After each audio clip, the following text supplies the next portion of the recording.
I had an aha moment every single class. And I'm going to tell you why. Every single session. And with the program, you have a 1 hour session every week. And so I had an aha moment every single week because I was reminded of things that I already knew, but for some reason, they really clicked this go around. And I'm not going to say for some reason, I think it is really because I had finally decided that I was going to change. I had said for years I was going to change, get better in this area, get better in that area, but wasn't truly making the necessary adjustments for the changes that I claimed that I wanted to make.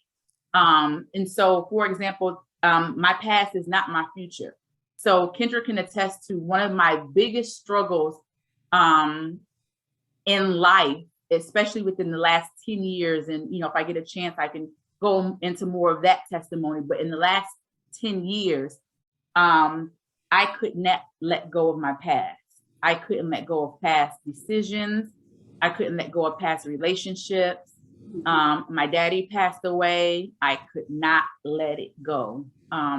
Relationships weren't the way I wanted them, whether it was family or friend or, work, just whatever.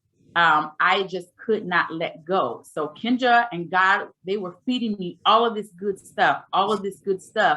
But at times, without realizing it, I had a barrier because I was still stuck in the past. And I did not want to let it go. I think because letting it go makes you sometimes feel that that it really didn't happen to let it go. No, I need people to realize that I was really hurt. And I need people to realize that that struggle was real. And that really did happen in my life. So I think a part of me was holding on to it because I was identifying in those years with my failures. I was identifying with my trials. Those became my identity. Being divorced became my identity. Being a single mom became my identity. And so it was very, very, very hard for me to separate from that because I couldn't stop seeing myself that way. And in my mind, I was thinking other people couldn't stop seeing me that way as well. So how could I be a new Kim? How can I be a changed Kim? But they still know, the things that I have struggled with, the bad decisions that I've made. So I struggled a lot with letting go of the past. Forgiving self, that was one of the worksheets. I was sure that I had forgiven myself.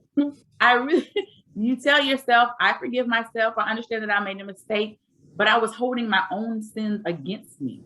I was still living in punishing myself for the things that I had done. So I really had to learn to forgive. And then, of course, I'm a perfectionist.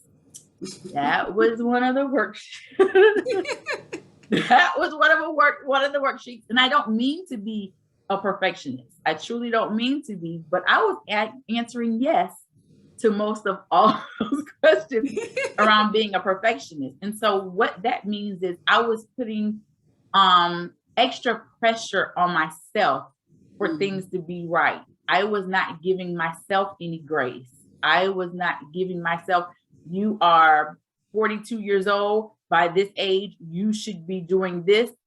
You should be doing that because that's what people who are 42 are supposed to be doing.